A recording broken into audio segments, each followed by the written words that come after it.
RWT हम सुन रहे हैं तो थोड़ा टेक्निकल बैकग्राउंड से मैं कोशिश करूंगा चीज़ों को सिंप्लीफाई करने के लिए, और उसका एक ओवरऑल व्यू मतलब टोटल झलक एक 10-15 मिनट में दिखाने की कोशिश करूंगा। R इंडिकेट करता है रेलवे, W इंडिकेट करता है विंड और T इंडिकेट करता है टरबाइन। तो रेलवे, विंड और टरबाइन।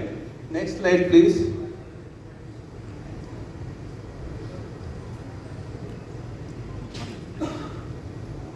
यस, तो ये स्लाइड हमारे जो ट्रांसपोर्ट मिनिस्टर हैं नितिन गडकरी जी, इनको तो आई थिंक हर कोई पहचानता है, और इनकी विजनरी और लीडरशिप वो पूरे दुनिया उसका लोहा मानती है।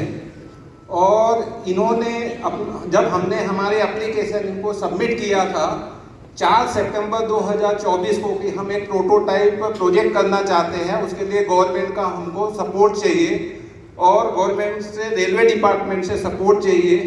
तो वी आर रियली ऑनर्ड, और हमको 4 सितंबर को लेटर मिल गया। यहाँ पे हमारे होस्ट ने बहुत सब सवाल पूछे थे रिपब्लिक इंडिया और उसके बारे में। मैं सिर्फ एक सवाल पूछना चाहता हूँ, हमको 4 सितंबर को गवर्नमेंट से लेटर मिला तो हमारी एप्लीकेशन किस डेट को गई होगी, कितने दिन पहले? गेस करिए। 1 साल और 3 दिन और सॉरी 3 मंथ। ये सस्पेंस भी है इस सवाल में। 4 सितंबर 2024 को हमने एप्लीकेशन दिया था, 4 सितंबर 2024 को हमें क्लियरेंस लेटर मिला, और इस सक्सेस के पीछे कौन है, गैस कर सकते हैं?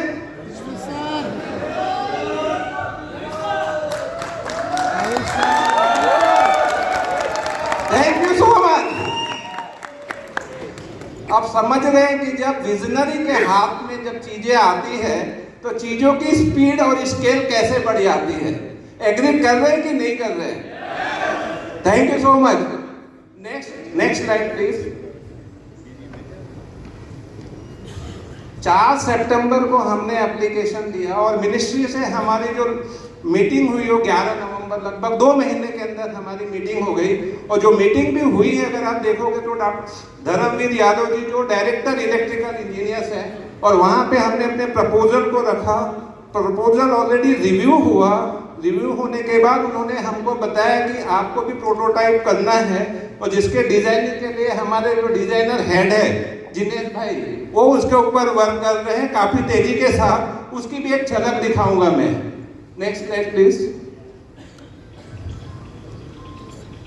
हमने ऑडियो वीडियो तो देख लिया है, बट एक शॉर्ट में जस्ट बता रहा हूं कि आप सभी ने एक चीज को विजुलाइज किया होगा कि जब ट्रेन चलती है तो एक प्रेशर, हवा का प्रेशर क्रिएट करती है, और हम क्या करने वाले हैं, उसी हवा के दबाव को, प्रेशर को एक्युमुलेट करेंगे। और जब ये जिनेश भाई बता रहे थे ना कि wind turbine, gear box, alternator, तो ये थोड़े अगर आप देखेंगे तो पहले वो एयर गाइडेड टनल्स में आएगी, उसके बाद विंड टरबाइन मतलब पंखा, आप समझ लो नॉन टेक्निकल भाषा में, जब पंखा रोटेट होता है तो उसको गियर बॉक्स लगता है, और गियर बॉक्स के थ्रू हम एनर्जी जनरेट करते हैं, उसको स्टोर करते हैं और फिर डिस्ट्रीब्यूशन करते हैं। तो ये एक ओवरऑल लेआउट है आपको समझने के लिए। और जब आप किसी को मिले, मैं बिटकॉइन का मैं एक्सपर्ट नहीं हूँ, मैं केमिकल इंजीनियर हूँ, तो मैं चीज़ों को सिंप्लीफाई करना चाहता हूँ। आप किसी को मिलेंगे तो आपको बताना पड़ेगा ना RWT क्या होता है। तो मुझे लगता है ये स्लाइड से आपको एक बेसिक आइडिया आ गया कि RWT क्या होता है। Next slide please. तो वो जो स्लाइड हमारी थी वो एक बेसिक आइडिया थी, बट ये एक कॉम्प्लिकेशन प्रोसेस है कि जब हम एक हवा के दबाव को, ये बड़ी सरल सी चीज़ है, बट उसको जब हमको टेस्ट करना रहता है तो उसके लिए हमको बड़े महंगे सॉफ्टवेयर की ज़रूरत होती है। Like we are using NSI software which cost around 1.5 crore. तो that can be also handle by बहुत ही स्पेशलाइज इंजीनियरिंग टीम के साथ में। और उसके लिए एक जो फ्लो डायग्राम आप देख रहे हो कि हवा का फ्लो एक 3 डायमेंशन है, 50 से 500 घंटे की मेहनत का एक निचोड़ है। तो जो पहली स्लाइड देखी शायद हर किसी को एक आइडिया आ जाएगा, लेकिन उसके पीछे की जो ग्रेविटी है या उसके पीछे की जो गहराई है, ये सेकेंड स्लाइड में इंडिकेट हो रहा है। Next slide please. तो हम लोग बात कर लेते हैं कि ग्रोथ पोटेंशियल क्या है बेसिकली इस पर्टिकुलर प्रोजेक्ट्स का।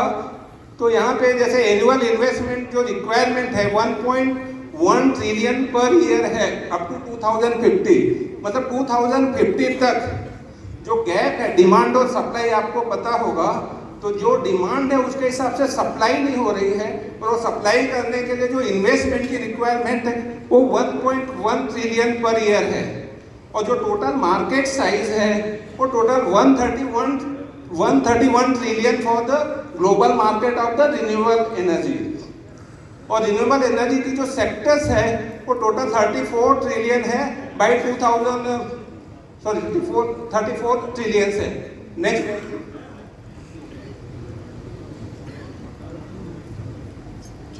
क्योंकि ये जो हमारी जो टेक्नोलॉजी है वर्क करेगी रेलवे ट्रैक के ऊपर, तो हमको जो इंडिया के अंदर इसकी क्या पोटेंशियल है, तो इंडिया का जो टोटल रेलवे का जो नेटवर्क है, यहाँ लेफ्ट हैंड में जो हमने एक दिखाया हुआ है सिंबॉलिक, वो इंडिया द 4th लार्जेस्ट, चौथी नेटवर्क में जो सबसे वर्ल्ड में चौथा नंबर है इंडिया का।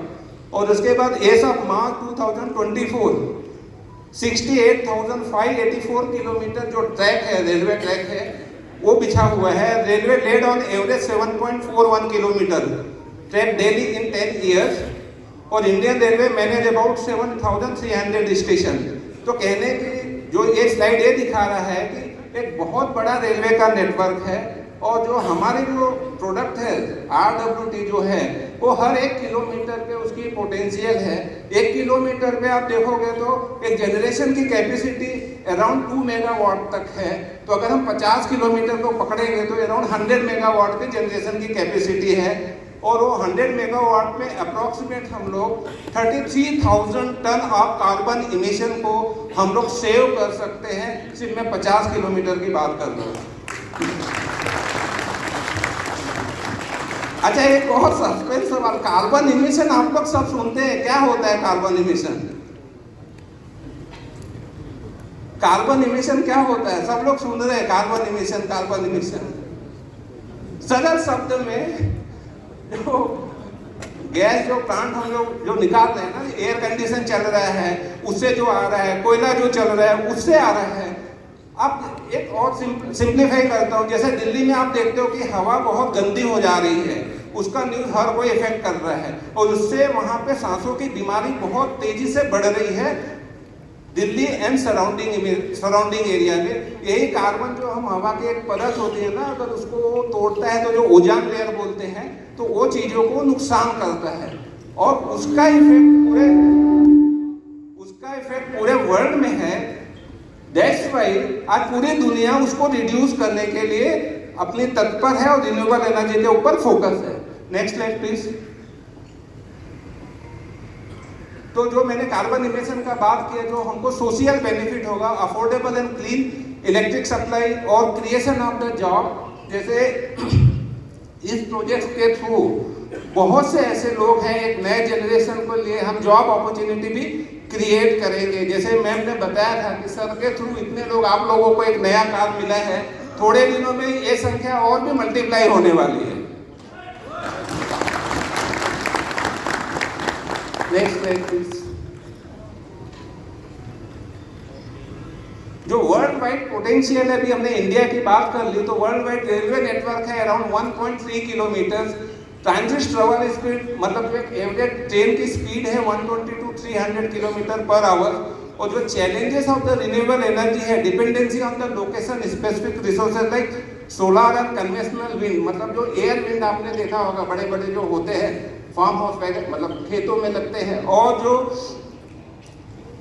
सोलर है, तो सोलर के लिए आपको एक सरल शब्द में बताता हूँ कि लैंड की बहुत बड़ी मात्रा जरूरत होती है एनर्जी के लिए, ठीक है ना। और विंड के लिए भी लैंड की बहुत बड़ी मात्रा की जरूरत होती है, ठीक है। उसके एक्वायरेशन मतलब उसकी जो इम्प्लीमेंटेशन है वो थोड़ा लेट हो सकता है, क्योंकि आज आपने कहीं पे प्रोजेक्ट अगर हैंडल, समझ लो किसी एक स्टेट में आपने कहा कि मुझे प्रोजेक्ट लेना है, तो आपको वहाँ पे किसानों का XYZ का लैंड एक्वायर करना होगा, तो आप लोग देखते होंगे ये एजिटेशन है। बट जो अपनी टेक्नोलॉजी है, इसके लिए हमको कुछ नहीं करना है, हमारा खेती ऑलरेडी बिछी हुई है, हमको सिर्फ फसल काटना है। द मोमेंट हमारा प्रोडक्ट रेडी हो जाएगा, प्रोटोटाइप रेडी हो जाएगा, हम उस चीज़ को ऑटोमेटिकली इम्प्लीमेंट करेंगे। और यहाँ पे हम विन विन सिचुएशन क्रिएट कर रहे हैं अपने लिए, अपने देश के लिए, अपने लोगों के लिए।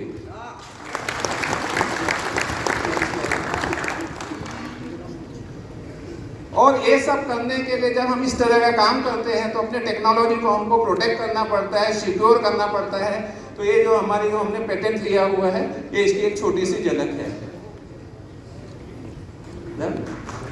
Thank you so much. मुझे लगता है आपको थोड़ा पसंद आया होगा और मुझे बताया गया यहाँ पे बहुत बड़े बड़े इन्वेस्टर हैं। मैं खाली एक चीज़ बोलूँगा कि अपॉर्चुनिटी जो होती है ना, आइदर यू हिट और यू मिस, ये सभी लोगों को पता है। तो दिस इज द टाइम, आपको अपॉर्चुनिटी या तो